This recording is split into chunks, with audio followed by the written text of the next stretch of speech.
প্রথমত আমরা যদি ইতিহাস এবং ঐতিহ্যের দিকে দৃকপাত করি তাহলে তো বলে নেওয়াই যায় যে সংস্কৃতি এবং ঐতিহ্য হলো সাহিত্যের একটা প্রাণস্বরূপ। তো সেই প্রাণ নিয়ে আমরা কথা বলছি, এবং ইতিহাস তো আসলে এক জায়গায় স্থিত থাকে না। সেটি ধরুন মানুষের ভাষার বিবর্তন, জনগোষ্ঠীর ভাষার বিবর্তন, তারপরে চেতনা, মূল্যবোধ, দর্শন, জীবন সংগ্রামের মধ্য দিয়ে এগোতে থাকে। তো আমিও যেহেতু কোরীয় সাহিত্য ঠিকভাবে সেইভাবে পড়িনি, মানে গবেষণার জন্য পড়া হয়নি, সুতরাং অন্যের আলোচনার উপর নির্ভর করতেই হয়। বিশেষ করে আমার একটি আর্টিকেল খুব ভালো লেগেছিল। উনি একজন professor, American professor Bruce Fulton. তো তিনি যা বলেছেন তা আমার কাছে খুব গুরুত্বপূর্ণ মনে হয়েছে। তার ধারণা যে কোরীয় ঐতিহ্যের উৎপত্তিস্থল হলো সাইবেরিয়া। আমরা তো চীনকে বেশি গুরুত্ব দিচ্ছি, আসলে চীন এসেছে পরে। আর ক্রমান্বয়ে এই কোরীয় ঐতিহ্য বা ইতিহাসের সাথে যা সাংঘিকৃত হয়েছে তা হলো চৈনিক নন্দনতত্ত্ব, কনফুসীয় মতবাদ এবং বৌদ্ধ দর্শন।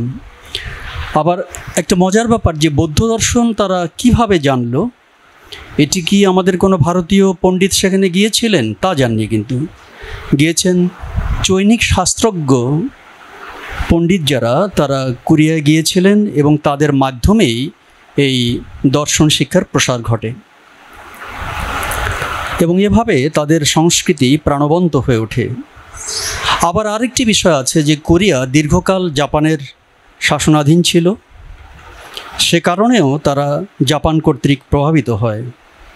আমি একটু সংক্ষিপ্ত করতে চাইছি কথাগুলো। এরপরে আমরা মৌখিক সাহিত্যের বিষয়টা নিয়ে একটু কথা বলতে চাই, যে আসলে আমাদের সাহিত্যেও তাই, যে আমাদের প্রাচীন যে সাহিত্য সেটি তো লিখিত ছিল না, ঠিক কোরিয়ার সাহিত্যও তাই, যে সেখানে মৌখিক রচনা বেশি প্রাধান্য পেয়েছিল এবং সাহিত্যের প্রাথমিক যে রূপাবয়ব সেটি তৈরি হয়েছিল মৌখিক সাহিত্য দিয়ে। এটাকে বলা হচ্ছে যে চীনা ভাবলিপি হানমুন। এটা সংযুক্ত শিলা একটা পিরিয়ড থেকে বিংশ শতাব্দীর প্রারম্ভিক কাল পর্যন্ত সাহিত্যের লেখ্য ভাষা হিসেবে সমাদৃত ছিল হানমুন। হানমুন সাহিত্যের ভাষা হিসেবে পণ্ডিত আমলাগণের ভাব প্রকাশের বাহন হয়ে উঠেছিল। আর হাঙ্গুলের কথা যেটা আমরা জেনেছি চঞ্চল আশরাফের কাছ থেকে, সেটি এসেছিল 1446 খ্রিস্টাব্দে। এটা এটা এটা ওই 1446-এ প্রবর্তিত হলেও বিংশ শতক অবধি এ ভাষা ব্যাপক গ্রহণযোগ্যতা পায়নি। এরপরে আমরা যদি একটু আমাদের নিজেদের চর্যাপদের দিকে তাকাই, দেখব যে চর্যাপদ আসলে তো গান দিয়ে পরিপূর্ণ, কারণ চর্যাপদের কবিতাগুলো মূলত গান। এবং এই কোরিয়ার যে সাহিত্যের যে আদি নিদর্শন সেখানেও গান ছিল। তাহলে দেখতে পাই যে আসলে বাংলায় যেমন বৌদ্ধ শাস্ত্রজ্ঞ যেভাবে আমাদের সহায়তা করেছেন বাংলার বিকাশের জন্যে, ঠিক একইভাবে যারা বৌদ্ধ পণ্ডিত ছিলেন, বিশেষ করে চৈনিক বুদ্ধিস্ট পণ্ডিত, তারা কিন্তু সাহায্য করেছে কোরিয়ার সাহিত্যের বিকাশের ক্ষেত্রে, কোরিয়ার সংস্কৃতি বিকাশের ক্ষেত্রে। বৌদ্ধ ভিক্ষু ও শিলা যোদ্ধাগণ ওই চর্যাপদের মতো গান রচনা করেছেন। আমি যদি এই সালগুলো নিয়ে কথা বলি তাহলে আসলে গ্রহণ করতে কষ্ট হয়। আমি যেহেতু চঞ্চল বলেছেন, মোটামুটি আমি একটু প্রাথমিক দিকগুলো নিয়ে কথা বললাম, আর এই ভাষাতাত্ত্বিক ব্যাপারগুলো আমি একটু এড়িয়ে যেতে চাই, কারণ ঠিক এ সন্ধ্যায় এগুলো খুব যে মানে গ্রহণযোগ্য হবে বা শুনতে ভালো লাগবে তা না। ধরুন চ্যাঙ্গার কাহিনী, তারপরে আরিরাংয়ের কাহিনী, এই সমস্ত কাহিনীগুলো আমি বাদ দিচ্ছি। আমরা আধুনিক কোরীয় সাহিত্যের উন্মেষের দিকে যেতে চাই।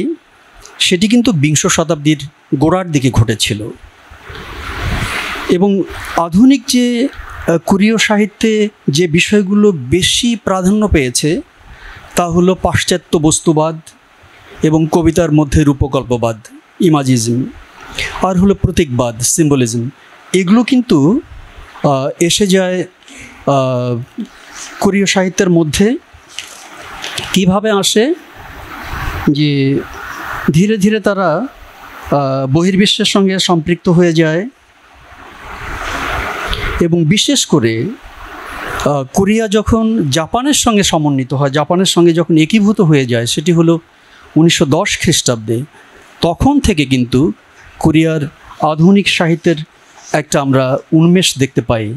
আবার ঠিক এও সত্যি যে জাপান অনেকভাবে কোরিয়ার অসন্তোষের কারণ হয়েছিল এবং জাপান এক সময় আত্মসমর্পণও করেছিল কোরিয়ার কাছে। সেটি হলো 1945 সালে। তবে দীর্ঘ সময় ধরে যেহেতু জাপান শাসন করেছে, সে কারণে জাপানের একটা প্রভাব রয়ে গেছে। তো আরেকটি ঘটনা বলি যে অন্তত দুটো সাল খুব ইম্পর্ট্যান্ট। একটি হলো 1920 খ্রিস্টাব্দের গোড়ার দিকে বামপন্থী লেখকের উন্মেষ ঘটে এবং তারা মানুষের জীবনের দুঃখ কষ্ট নিয়ে সাহিত্য রচনা করে, সেগুলো চলছিল। আর 1930 খ্রিস্টাব্দের শেষ দিকে সাহিত্যের ধারাকে দমন করে দেওয়া হয়। মানে এই যে বামপন্থী লেখকদের যে উচ্চারণ, সেটা যেন স্বতঃস্ফূর্ত না থাকে, সেটাকে দমন করা হয়। এবং কষ্ট লাগে একটা বিষয়, সেটি হলো যে কোরীয়রা যেন নিজের ভাষায় কথা বলতে না পারে, সেই জন্যে জাপানি শাসকরাও তাদের কি বলা যায় যে অত্যাচারকে জারি রাখে। রবীন্দ্রনাথের একটা প্রসঙ্গে আমি যেতে চাই যে রবীন্দ্রনাথ কিন্তু এই বিষয়গুলো দেখছিলেন যে কিভাবে আমাদের কোরীয় সাহিত্য বা কোরীয় জনগণ পর্যুদস্ত হচ্ছে, তাদেরকে অত্যাচারিত হতে হচ্ছে।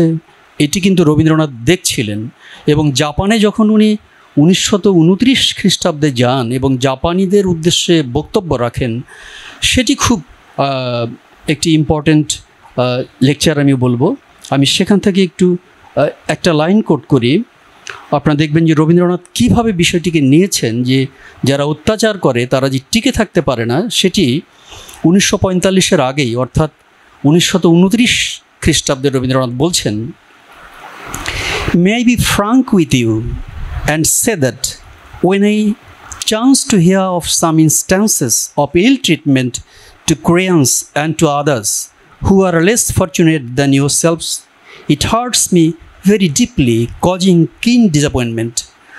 মানে যখন ইল ট্রিটমেন্ট করা হচ্ছে, এই যে অত্যাচার করা হচ্ছে, এটি তার প্রাণে লাগছে, তিনি যেন কষ্ট পাচ্ছেন, হতাশায় নিমজ্জিত হচ্ছেন। এবং রবীন্দ্রনাথ ঠিক একই ভাষণে বা প্রভাষণে একটা জিনিস উচ্চারণ করেছিলেন যে যারা পরাজিত মানুষ তারা যখন ঘুরে দাঁড়ায়, তারা যখন প্রতিশোধ গ্রহণ করে, সেটি খুব ভয়াবহ হয়। একবার পরাজিত মানুষ দাঁড়াতে পারলে তাদের যে ক্ষত থাকে, তাদের যে দীর্ঘ স্মৃতি থাকে বেদনার, সেটি তাদেরকে একটা ভয়াবহ রূপ দান করতে পারে। এবং আমার মনে হয় যে রবীন্দ্রনাথ অত্যন্ত দূরদর্শিতার পরিচয় দিয়েছিলেন এগুলো কথা বলে। এবং সাহসিকতা তো বটেই, কারণ জাপানে দাঁড়িয়ে জাপানের লোকদের বিপক্ষে বলা, এটি তো কম কথা নয়। আমরা এখন আধুনিক সাহিত্যের দিকে যাচ্ছি। 1945 সালে যখন জাপান চলে যাচ্ছে, এরপরে কোরিয়া যখন স্বাধীন হলো, অন্তত 3 জন কবি একত্রিত হয়ে একটা রীতিমতো বিপ্লব সাধন করলেন। তার মধ্যে একজন হলেন শিন কিয়ং নিম, দ্বিতীয় হলেন কিম চি হা, তৃতীয় হলেন কৌন। তো কৌন হলো তার ক্রিয়মানতা খুব বিস্ময়কর। মানে তিনি যে সমস্ত কাজ করেছেন, এটি এক জীবনে যেন সম্ভব না।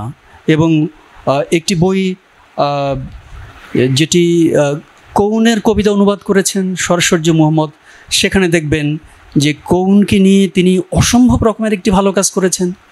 কৌনের অনেক কবিতা অনুবাদ করেছেন এবং অন্তত 5 জন কবি বাংলাদেশের যারা এর আগে অনুবাদ করেছেন সেগুলো সেখানে সংগৃহীত হয়েছে। কৌনের একটি সাক্ষাৎকার তিনি সেখানে দিয়েছেন, মানে একটি দুর্দান্ত রকমের কাজ। তো আমি বিশেষ করে শিন কিয়ং নিম বা কিম চিহার কবিতা নিয়ে আলোচনা করতে চাই না, কারণ বেশি সময় লেগে যাবে। আমি অন্তত কৌনের কথা নিয়ে একটু কবিতা নিয়ে একটু কথা বলি।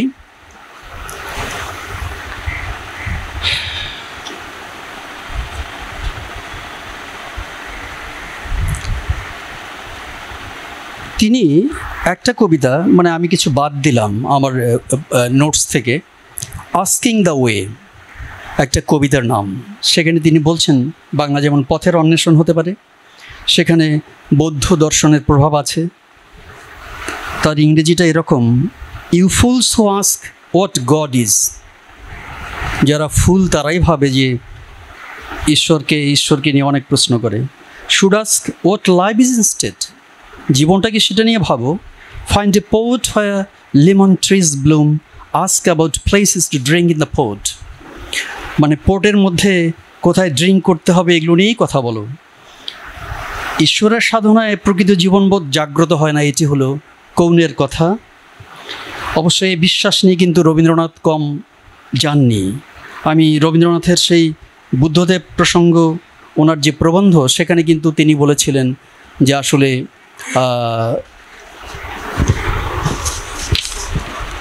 দেবদেবীর কাছে না গিয়ে অন্তত মানুষের কাছে যাওয়া ভালো। রবীন্দ্রনাথের যে কথা, যে রবীন্দ্রনাথ চেয়েছেন মানুষের আত্মশক্তির প্রচার, যেটি বুদ্ধদেবের মধ্য দিয়ে যেটি তিনি দেখতে পেয়েছিলেন। তো সেটিও অনেক কথা। আর রবীন্দ্রনাথ এও উল্লেখ করেছেন এই প্রবন্ধে, যে প্রবন্ধের আমি নাম করলাম, একটি ভয়ঙ্কর একটি লাইন, সেটি হলো অন্তরের মধ্যে সর্বশ্রেষ্ঠ মানব উপলব্ধি করি। মানে গৌতম বুদ্ধকে তিনি সর্বশ্রেষ্ঠ মানুষ হিসেবে গ্রহণ করেছেন। এবং ঠিক একইভাবে আমরা যদি কৌনের দর্শনের দিকে তাকাই, তাহলে দেখব যে তিনি বুদ্ধিস্ট ফিলোসফি নিয়ে সারা জীবন কাজ করেছেন। তিনি একজন মঙ্ক ছিলেন এবং তার একটি কবিতায় সেই নির্জনতার এবং তার যে নীরবতার যে চেতনা, সেগুলো মানে বিকশিত হয়েছে। এই কবিতা লাইনগুলো এই জন্যই পড়ছি যে সরস্বর্য মোহাম্মদ এই কবিতাটাকে খুব গুরুত্ব দেন। সেটি হলো টাকলামাকান ডেজার্ট, কৌনের একটা কবিতা। কয়েকটি লাইন পড়ি দেখুন। Why I am going to the Taklamakan desert, I can no longer stand the world's greed or mine. There in the Taklamakan desert, the silence of 1,000 year of old skull. তার কিন্তু বইয়ের নাম হলো কৌনের কবিতা খুলির নীরবতা, এবং তিনিও তার কবিতায় 1000 year old স্কালের কথা বললেন, খুলির কথা বললেন। তো আমি তো দেখতেই পাচ্ছি যে এই লাইনটা তাকে কিভাবে প্রভাবিত করেছে অনুবাদক সরস্বর্য মোহাম্মদকে, যে এই লাইন থেকেই তিনি একটা গ্রন্থের নামকরণ করেন। আমি আর কয়েকজনের কবিতা নিয়ে কথা বলতে চেয়েছিলাম, কিন্তু আর বলবো না। যেমন ধরুন বিশেষ করে রাহিদুকের একটা কবিতা খুব চমৎকার, অদৃশ্য হাতের তালু, সেখানে যাই না। তো কিছু কবিতা বাদ দিয়ে যাচ্ছি। একজনের কবিতায় আমি যেতে চাই, সেটি হলো কিম চাহার কবিতা 5 ব্যান্ডিটস বা 5 ডাকাত। এইখানে 5 জন ডাকাত হলো যে যখন 1910 সালে জাপানের সঙ্গে কোরিয়া একত্রিত হচ্ছে, তখন যারা স্বজাতিকে ঠকিয়েছে, যারা প্রতারক, এরকম 5 জন নেতাকে তিনি তুলে ধরেছেন, তাদেরকে ডাকাত বলছেন। এবং দেখুন যে ভাষাটা কীরকম, কবির ভাষা কীরকম। Ordinary folk all have 5 viscera and 6 organs in the bellies, but these thugs have an additional thieving gland as big as ox's balls inside their bellies, so they have 5 viscera and 7 organs. মানে সাধারণ মানুষের যে organ থাকে তার চেয়েও একটা বেশি organ যেন এই 5 জন ডাকাতের আছে। সেই অর্গানটা কি, যে বুল বা অক্সের যেমন গ্ল্যান্ড থাকে, বীর্যথলি থাকে, সেই রকম একটা এক্সট্রা বীর্যথলি যেন এই 5 জন ডাকাতের আছে, যেখানে কি আছে, যেখানে আছে চৌর্যবৃত্তির অতিরিক্ত গ্ল্যান্ড। মানে ভাবতেই অবাক লাগে যে এভাবে রূপকল্প বা ইমেজ নির্মিত হতে পারে। এটি ভাবতে অবাক লাগে যে তিনি এভাবে তাদেরকে ধরছেন। কিন্তু বিষয়টি হলো যে এ কবিতার জন্য কিন্তু কিম চাহাকে রাষ্ট্রীয় নির্যাতন সইতে হয়েছিল, তিনি কারারুদ্ধ হয়েছিলেন। আমি ঠিক দ্রুত এই পর্যায় থেকে বেরিয়ে আসতে চাই, আরেকজন কবির কথা বলে শেষ করি, কারণ সময় নিচ্ছি মনে হয়। সেটি হলো সমকালীন যে ডায়াসপোরা কাব্য রয়েছে সেগুলো ভীষণ ভীষণ ঋদ্ধ। মানে যখন আমি কোরিয়ার কবিতা পড়ি ইংরেজিতে তখন এক ধরনের স্বাদ পাই, কিন্তু যারা দেশের বাইরে জার্মানিতে যারা বসে কবিতা লিখছেন, যারা আমেরিকায় বসে লিখছেন, আমি প্রথম পোয়েট্রিতে একজনের কবিতা পাই। আমেরিকা যখন ভ্রমণ করছিলাম পোয়েট্রি কিনলাম, তো দেখি যে মনিকা ইউনের কবিতা। তার একটা কাব্যের নামই হলো ব্ল্যাক অ্যাকার, যেটা 2016-তে বেরিয়েছিল। আমি বইটাও সংগ্রহ করেছিলাম। 4টা অধ্যায় আছে এই কাব্যের, এবং 4র্থ অধ্যায় রয়েছে ব্ল্যাক অ্যাকার, যার একটা কবিতাই 14টা পর্বে বিভক্ত, এবং কবিতাগুলো কিন্তু প্রোজ পোয়েম, যেখানে আমার বেশি আকর্ষণ। তো মনিকার সেই অসম্ভব রকমের ভালো যে কবিতা, আমার কাছে অন্তত, তার থেকে একটু পড়ে শোনাই, কারণ অনেকের পক্ষে এই ব্ল্যাক অ্যাকার সংগ্রহ করা খুব কঠিন হবে। তার যে ব্ল্যাক অ্যাকারের যে দ্বিতীয় কবিতাটি, এটার নাম হলো ওয়াইড। আপনার লক্ষ্য করুন ভাষা কীরকম। আমি তার নিজের ইংরেজিটা পড়ছি, ভাষা কীরকম সেটি লক্ষ্য করবার একটা বিষয়। মানে যারা ইংরেজিতে লিখছেন তারাও কিন্তু সমীহ করেন মনিকা ইউনকে। তো পড়ছি কয়েকটা line. A wide-eyed girl is extreme in her unleadedness, but bare membrances flinching at any contact, vulnerable to motes, to smarts, to dryness. A wide-hipped girl extends the splayed arcs of her body to bridge the generational divides. A wide-legged girl unseals a portal between persons. She is disturbing to the extent that she is open to all comers. A trapdoor that must be shut for safety's sake. A wide-eyed girl is often thought desirable. A wide-hipped girl is often thought eligible. A wide-legged girl is often thought deplorable. A wide-legged girl is rarely wide-eyed, though she may have started out that way. এটি প্রথম পাঠে বোঝা খুবই দুরূহ। তো এই হলো বর্তমানকালের diaspora কাব্যের একটি লক্ষণ। তো সেখানে মনিকা ইউন দেখাচ্ছেন যে এই যে প্রসারণ শব্দ, ওয়াইড শব্দের একটা পরীক্ষা তিনি যেন করছেন শব্দকে নিয়ে। আর এখানে নিশ্চয়ই আমরা দেখতে পাচ্ছি সংহত রূপকল্প রয়েছে। আর বিস্ময় এবং তমসাচ্ছন্ন পৃথিবীর অনির্দেশ্যতার সাথে প্রসারণের যে একটা সংশ্লেষ রয়েছে সেটা তিনি দেখিয়েছেন। শেষ কথাগুলো আসি। তার ধারণা মানে একটা অদ্ভুত রকমের ধারণা, যারা আয়তলোচনা তাদেরকে মুক্ত গ্রহণক্ষম তরুণী মনে করছেন, যারা পৃথুনিতম্বা, যাদের নিতম্ব একটু বড়, তাদেরকে মনে করছেন তারা যেন প্রজন্মের যোগ সাধিকা। আবার যাদের প্রসারিত পদ রয়েছে, পা ফাঁক করে যারা থাকেন, তাদেরকে উনি মনে করছেন তারা মনে হয় অত্যন্ত মুক্ত স্বভাবের, কিন্তু তাদের সঙ্গে সম্পর্কটা করা খুব কঠিনতর, মানে ভয়ের। সে কথাটা তিনি বলছেন, কারণ তিনি ভাবেন যে প্রসারিত পদের যে তরুণী, তারা এক ধরনের অন্ধত্ব বিকিরণ করে, সুতরাং তাদের সঙ্গে সম্পর্ক রচনা করা কখনো নিরাপদ নয়। এই যে কথাগুলো, এই কথাগুলো খুবই প্রতীকী।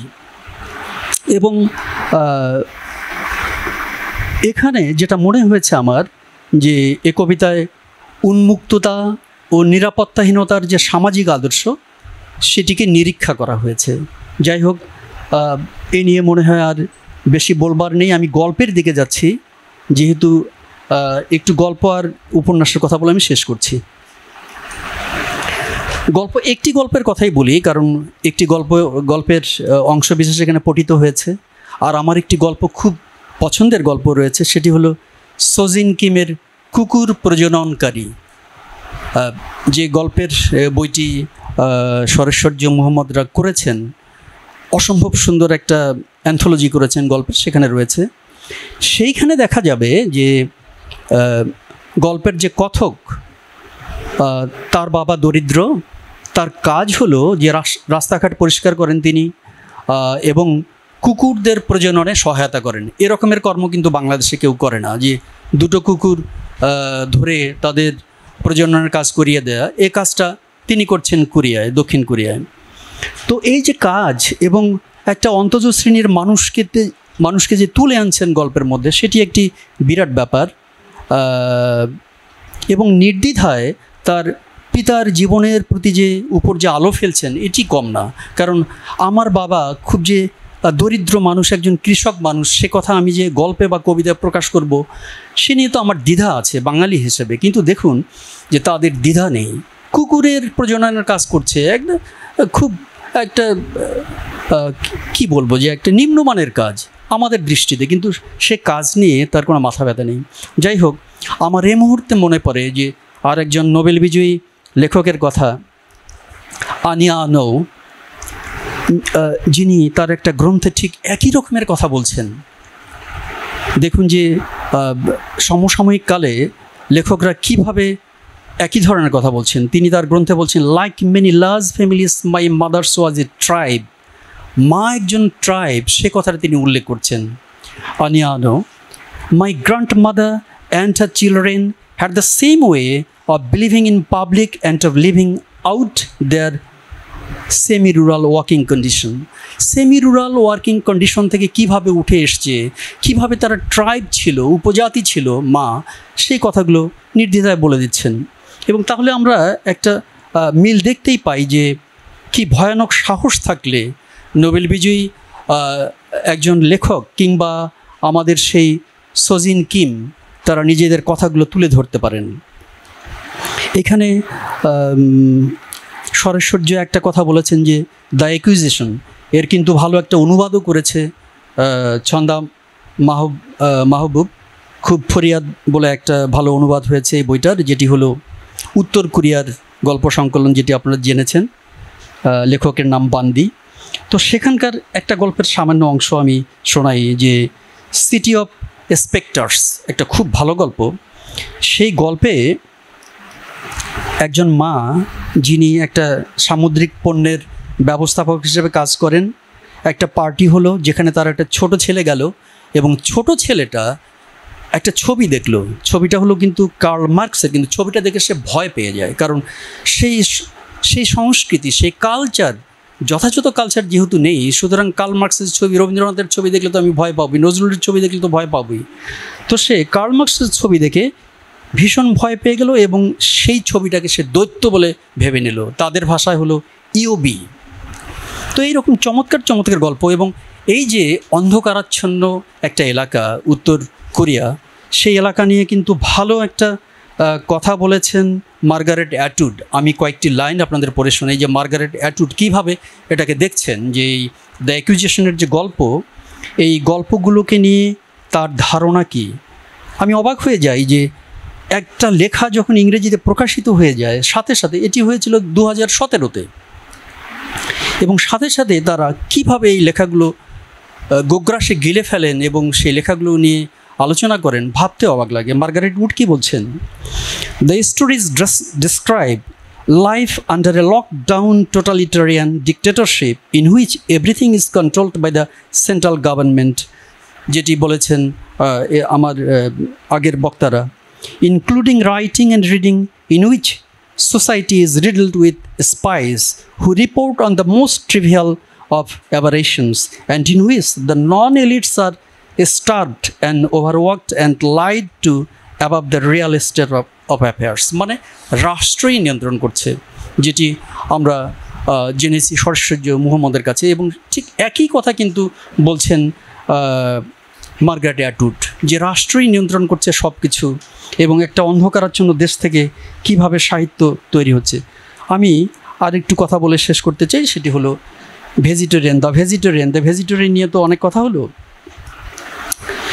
তো দ্য ভেজিটেরিয়ান আসলে আমার মনে হয় এতটা গ্রহণযোগ্য হয়ে উঠতে পারতো না। এর পেছনে একজন ব্যক্তিই কাজ করেছে, দেবোরা স্মিথ। তার যদি অনুবাদটা না থাকতো, আমার মনে হয় না যে হানকাংয়ের এই বই এতটা পঠিত হতো, এবং আলটিমেটলি তিনি যে নোবেল পেতেন আমার মনে হয় না।